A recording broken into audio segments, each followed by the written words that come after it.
by me not cowering and folding, like, oh, okay, I'm gonna let you get the best of me. I saw my godlike power. Like, it's really like a show. When you feel like you're on a show and you're on display and people are watching you, that's the God in you, Yes. showing itself and manifesting itself through you. Greetings, goddesses, gods, guides, fairies, and everything in between. It is me, your girl, S Goddess Joe. And if you are new here, welcome, welcome. I hope you find peace here. And if you are returning, you know how we do. We just jump right into it. And today we have a treat. You know, I don't normally do interviews, but this one I just couldn't pass. Yay! We are here with the lovely Goddess Ki. Hi, everyone. And we are doing this awesome interview style. This we're trying something new out. She is going to talk to us about how she relates to the Annunaki Goddess Ki. I know a lot of you guys relate to demigods, and this is a new subject. This might be a new subject for a lot of you, so I hope you guys enjoy. Do you have anything you want to start with? Hi, yes, I just want to start with just being, or just saying, I said being, but I want to thank you, Sapphire, for having me on your show. I'm so excited to be a part of this creation, this work, this experience. And I just want to say hi to all of her followers and viewers, and I hope you get something from what we're trying to do here today. And I'm just so appreciative. I'm in that spirit. And just thankful to be able to have someone that I can share this with today. So there you go, guys. Good deal, good deal. So let's get into it. Now, the whole basis of this is your journey and how your goddess journey. And I want to ask you your first question. Who is Goddess Ki? Okay, so do you mean in reference to the actual goddess or just who I am? Let's start As with a goddess. Let's start with who you are and then how it relates. Okay, so who I am in reference to Goddess Ki. My friends just call me Ki. When you get to know me, that's just who I am. I'm the key to everything when it comes to just being me. I'm going to first start off with saying I am a keeper or watcher of children, of all things innocent and pure. Just love. When you have a child, to me, that is the greatest love you have here on this earth. And it's hard to, I don't know. I just lost my train of thought. No, that's fine. When you have a child, to me, that's just the ultimate love, the ultimate sacrifice, really. It's wearing your heart out on your sleeve and having someone like your actual heart just walking around here. And to be a goddess and a keeper or watcher of every child that is in my presence is just my job while I'm here. That's just me. Is that yeah? Okay. Yeah. When we talk about the Goddess Ki and who she actually is, the Goddess Ki, in reference to the Anunnaki god, she was married to the number one god, the Anu. Together, Anu and Ki came together and were married and had the children, the Anunnaki gods. And as the mother of the Anunnaki gods, she was the watcher of every child and soul here on this planet, on this realm. So with that being said, children come first. Children and infants come first. But I also have a tendency to help adults when they're when they've experienced trauma or in that childlike behavior. So I don't know if you want to go on that, but it's really with everyone and everybody. But children, the gift of children comes natural to me. Working with children is natural. It's just natural. And with the power that I have through the Goddess Ki, through reincarnation, I feel like it's just easy. It's natural. It's really not even it's more so a job than a talent. So put it like that. And you know what's crazy, just to touch on that, I would say, is it safe to say before your journey, your passion was children already? Yes. And everything around me was always centered around helping children. Before I could even walk or talk, my grandmother, my mom's mom, she had a successful in-home daycare where it was just rotating children in and out all the time. And I was able to share my gift and know my love of children from a very young age, like 3 or 4. And just seeing how those children look at me and how they just are around me just gave me a sense of peace. And I knew that was where, I could focus on my attention on, when it came to survival, while being here. Love it. I love it. And we're going to move into more so your story and how did you find out about the goddess? Okay.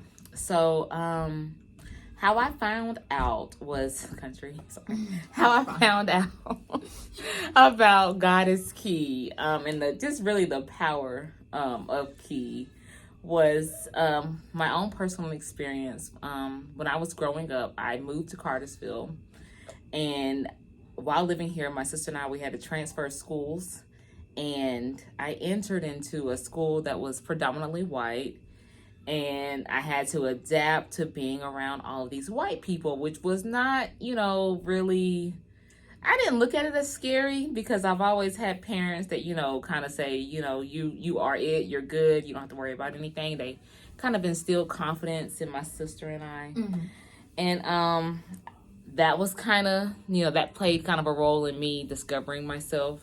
But being the only Black out of a school, being one of 9 Black people being a Black person in a school with a lot of white people is really hard, especially when you're a kid, and you're looking for support from other kids. You're not going to get that. Well, I was in the 2nd grade, and I can remember having this teacher, and I really loved this teacher. She was a great person, and just an overall great teacher, just a great person. I feel like outside of the character she was playing as a teacher, I feel like she was a great person. With that being said, I was treated horribly by this teacher. If you can see how much respect I have for this teacher. When I say treated horribly, really? Like, it was to the extent like, you get to the back of the line. You can't be line leader today. You can't be Yeah, it was really, really hard for me. And I was the type of person that would try to fight my own battles, so I wouldn't want to have my mom come up to the school. One, she could be that angry Black mom. On top of being the only Black person in the school, it could be really hard. So I tried to fight the battle for myself. But when I couldn't, I did involve my mom, and she kind of helped me out with that. But still, by her being an angry Black mother, it still made it complicated when I had to deal with this person on my own.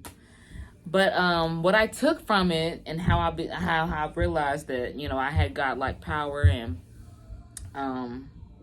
just the strength of God was in me, was when I just accepted the challenge of like, okay, I'm 7 years old. This teacher's not going to like me. It is what it is.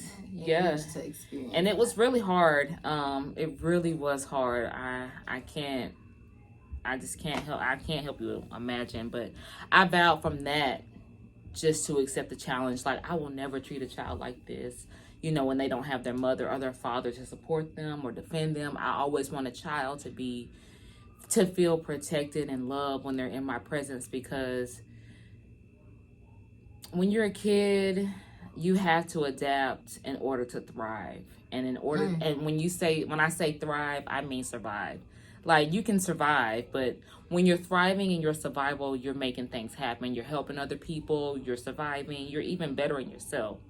So with that being said, I never wanted to make a child feel like they couldn't thrive in my presence. So what this teacher was able to teach me was just A, get your strength up, and B, make it so that children, you will not treat any child like this or make any child feel like they're any less than or left out or left behind.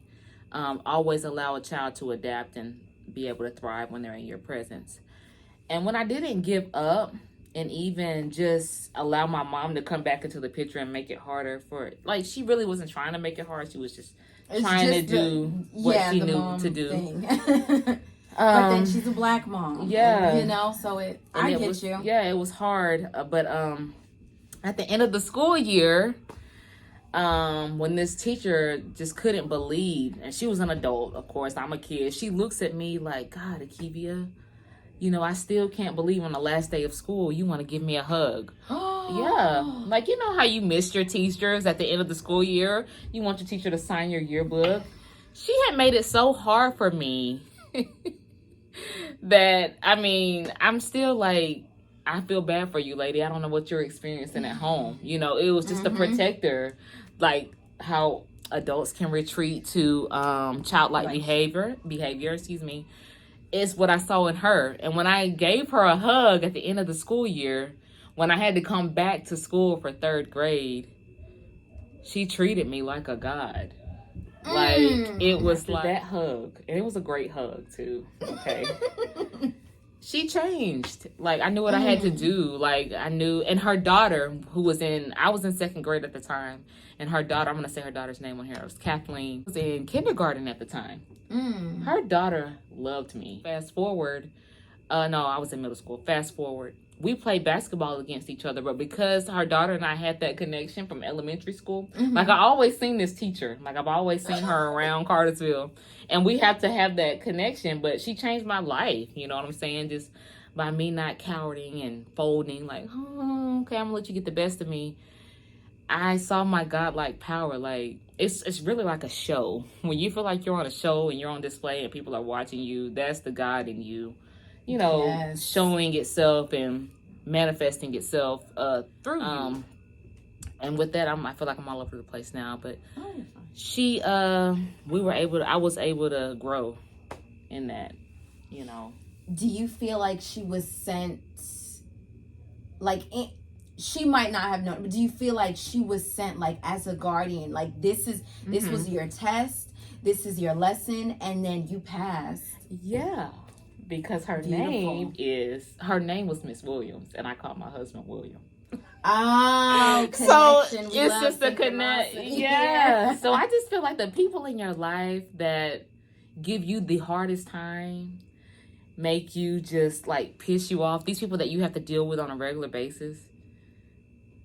In the other realm, when you are just in your mind or wherever you go, I don't know. Stop. They're really, they really care about you. I don't know. I feel like it's just a test, you know. But I have other people in my life that I have problems with, and just why do they give me such a hard time, or why is it this? And I'm starting to see it's really like a movie, and I'm the director. You know, I can choose to let this get the best of me, or I can go with love. Really, that's the God in you. Just go with love, because it's not easy to be patient with someone all the time and want to see them do good. That's something that I feel like helped me out. I wanted to see my teacher be a better person. I cared about her. Even though she was mean to me, she still had an impact on all of these students that loved her too. So I felt like a part of me was in her. We're all connected. But that teacher really, the reason I felt to go for it was she shaped who I was, like that strength in me. I'm gonna accept the challenge. Like, you can hear God in your mind. It's just the sweetest sound, the softest sound, what you call God. It's just the sweetest sound, and if you're willing to accept the challenge, you're gonna be fine. Yes. On the inside. And in connection to Goddess Ki, I've had a lot of teachers, really just teachers, to impact me in my life. And they're all keeper of children. And then that's why, being a keeper of children myself, and it's not that I'm just a teacher, it's just who I am.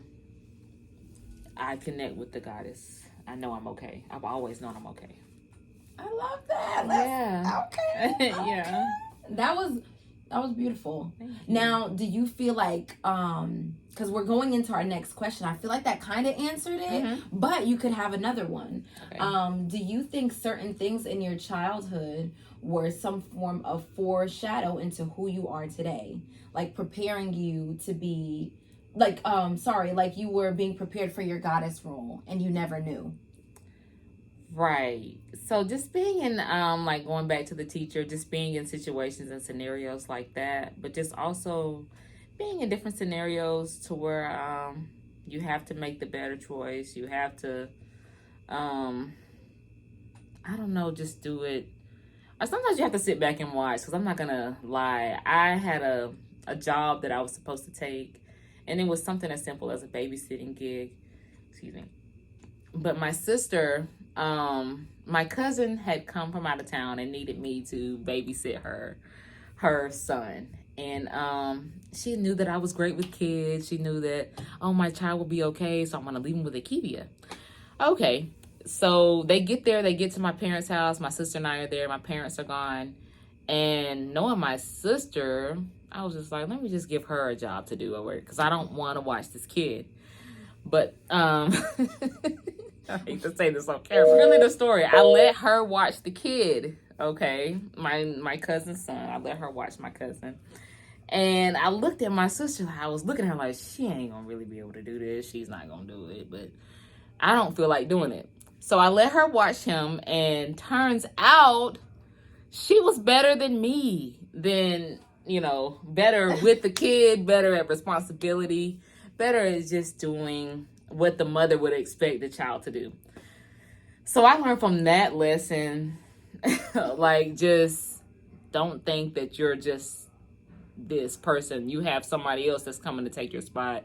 And that was with my sister. Like, there's a better version of you if you're here or not. So just know that there's someone else that we put in place to do this job if you can't do this job. You know what I'm saying? Now, my sister doesn't see that part of herself just yet, but hopefully she sees this video and she sees me talking about her. But yeah, that was just something that I learned too, that your spot can be easily taken as having a God-like role. Like, we give you this position to be a watcher or a protector and a lover of children and all people in your presence, but don't think it can't be snatched away from you. So when I saw that and what could happen, that kind of, changed me to be the person that I am too, just to take it more seriously and accept the challenge. Because whenever there's a child in my presence, or there's a child that I need to watch, or I'll hear the sound, go here or go there, or I'm coming to you, I'm sending this person to you, and you need to do it.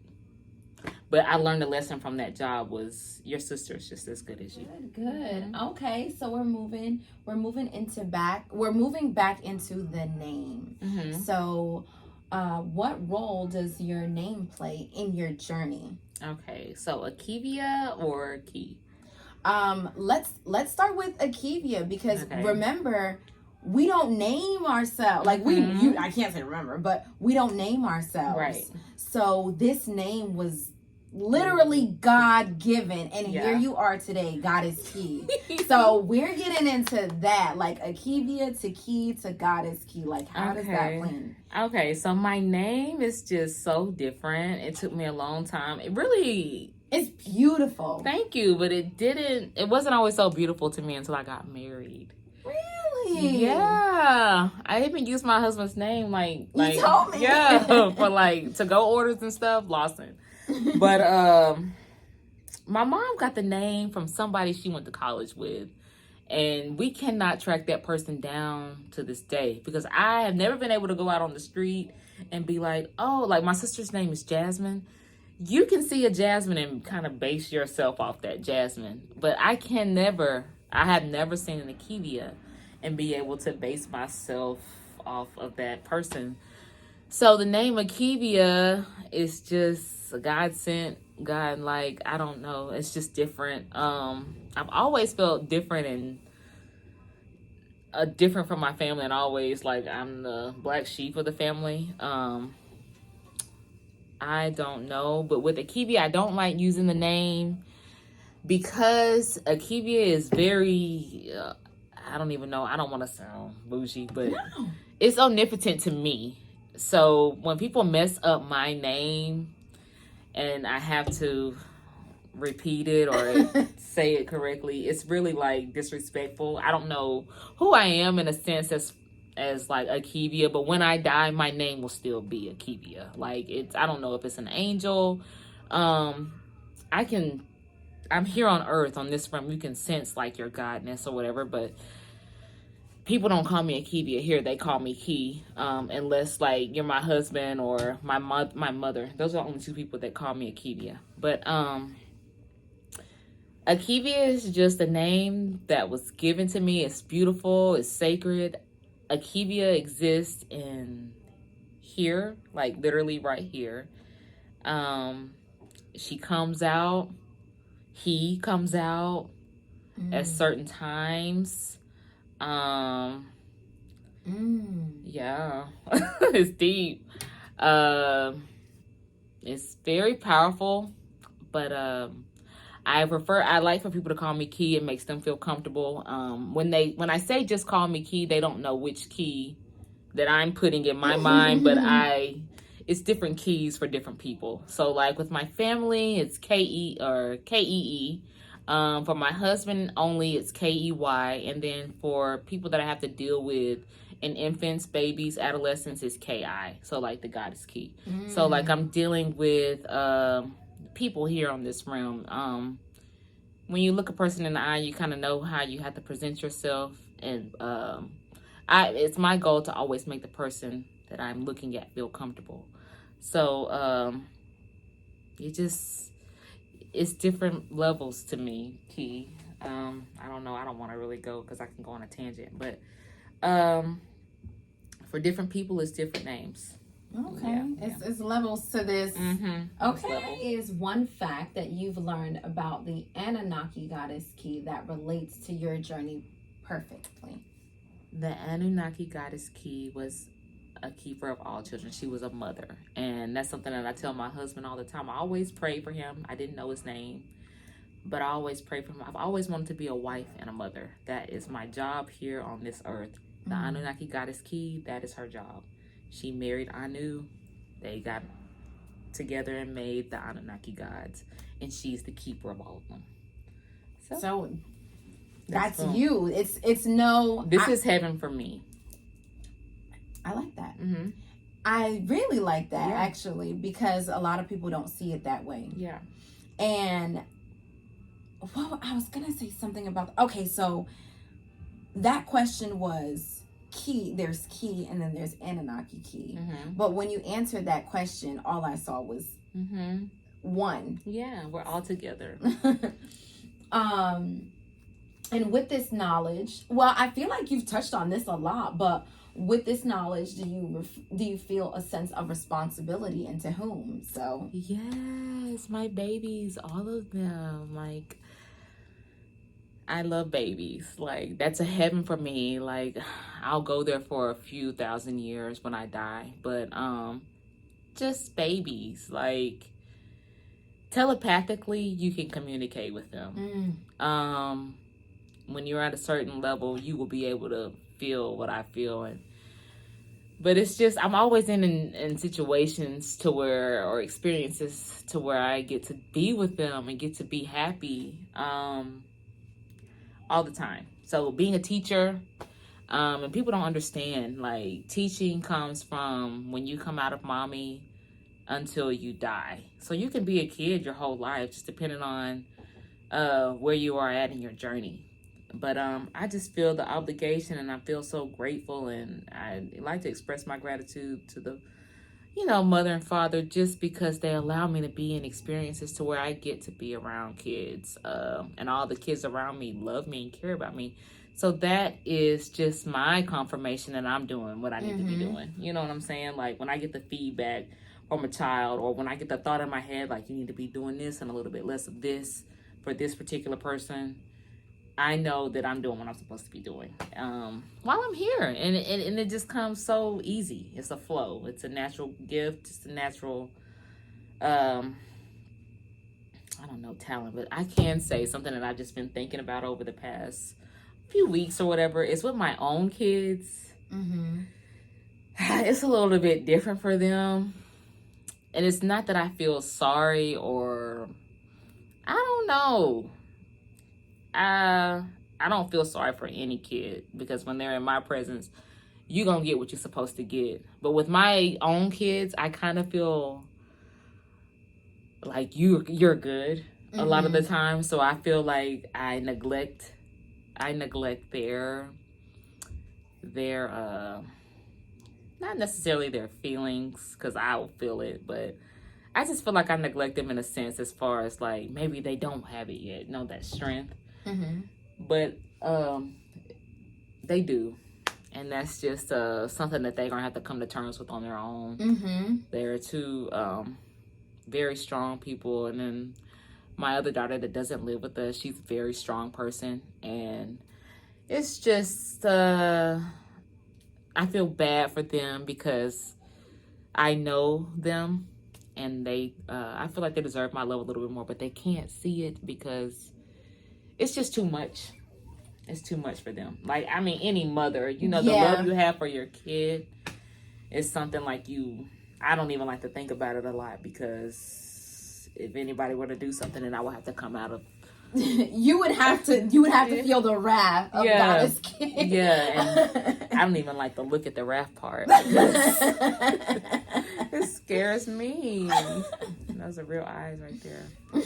But yeah, that's the only thing I kind of feel bad about. I think that's in a sense that's good, because that shows how much love you have, and they don't understand it yet. But they will. And the only time they will is when they have their own kids. And then that's scary, because nobody can really explain to you how much you love your kid until you have them. But that's the only thing I kind of regret. It's not a regret. It's just I have to carry it with me. Like, I just got to carry it with me. It's hard to watch my own kids. I know their strength, though, but there's so many other kids out here that just don't have what you have. And you'll be fine. Like, my mom treated me like that for the longest, and my dad. But I love them. I love you, Dad. Sorry, but yeah, they don't understand. It's just like, if make an example.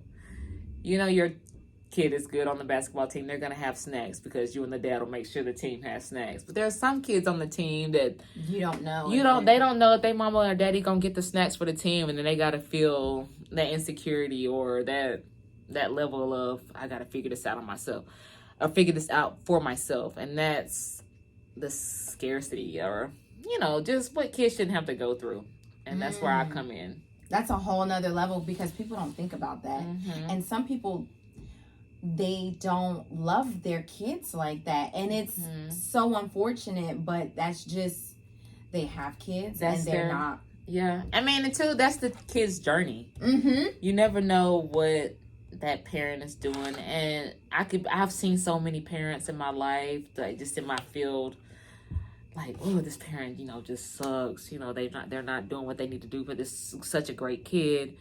But in reality, I don't know what that parent is doing to shape this kid, to mold this kid into the person that they need to become as an adult, to help another kid who might have felt what they're feeling. Because there have been times where my parents didn't make me feel like I was the best, or I was going to always have them, because I'm the older sibling. My younger sibling, she got treated like way better. But you just never know the impact you're going to have on somebody's life. So with kids, I just feel blessed for it to be children. Like my sister, she's the complete opposite now. The way I am with kids, she's like that with old people. Like, she loves the elderly. Like, she takes care of the elderly. And I couldn't do that. But she just has a sympathetic heart for them. Like racist old people with suffering from dementia, and that's hard too. And she can deal with it. She's great at dealing with death. But I don't know, it's just your path, your journey. So I don't know, I kind of went off on that, but. No, you're fine. It flowed. And now I have another question that's not up here. Do you feel like teachers are taught, or do you feel like teachers are born? Some teachers are taught because you need a job. But I can honestly say, in my life, the reason that I am a teacher is because I just had some really great teachers. And it's really in elementary school. It wasn't even in college or high school. I had one good high school teacher. But anybody who encourages you to read, they don't have to be a teacher. They don't have to be a professor, anyone who encourages you to better yourself as far as reading, sitting down, and completing a task that's a book, you should cherish that person, because that person is just giving you, just a look of what you need to do to better yourself. Like, they're encouraging you to sit down and be with yourself in your thoughts in a book. And that's something that I want to encourage all children to do. And you can do that if you can thrive and you can be comfortable in your surroundings. You can pick up a book that's 3 pages and get something out of it, versus here, take this tablet and you zone out. You know what I'm saying? So, teacher, I don't know if it's just me as a person, but I've always just been drawn to teachers and what they have to offer you, because they are offering their time. Yes. At the end of the day, time does not exist. I'm learning that now, but they are offering you the experience of bettering yourself in your mind, in your own mind. So that's that. Okay. Let's see. And this is the last question. And this was such a good interview before we even round it out. What encouragement would you give people on their journey of self-discovery? Just go within. Listen to yourself that's right here. This is really you, this person right here, this inner soul. And it's male and female. People don't like to accept that, but there's also, if you're a female, there's male inside of you. If you're a male, there's female inside of you. Father and Mother Earth, they're there. Just go inside of you and listen. Like, you don't necessarily have to have meditation music or just be like, I'm a person that meditates, but just, you can call it prayer, you can call it meditation, you can just call it thinking, but just go within and just listen to yourself, and you'll make the right choice. Yeah, you'll be okay. Nice. Yeah. Okay. I appreciate you. Thanks, I appreciate you for even telling your story. And it's hard. Yeah, it's not easy. Not. A lot of my subscribers or people who pass by, when I get some of the comments, like I was telling you, they really have these stories, and they really some of them go through like traumatic experiences just to find out who they really are. Right. So that's why I was asking some of the questions, like, what in your life helped shape you to be on this path? Because this is not the end. We are still very much in the beginning. If we have this interview next year, it might sound totally different. Right. So I hope we can do that. And just move forward and push forward. I hope you all enjoyed this interview with the lovely Goddess Ki. And comment below, what you took from this, or even share your experience. And maybe we could do like a virtual type of interview. I love speaking with anyone who can either channel or who has had that realization of who they are. So much peace, much blessing, and much abundance. I appreciate you all. Thank you for watching. Bye.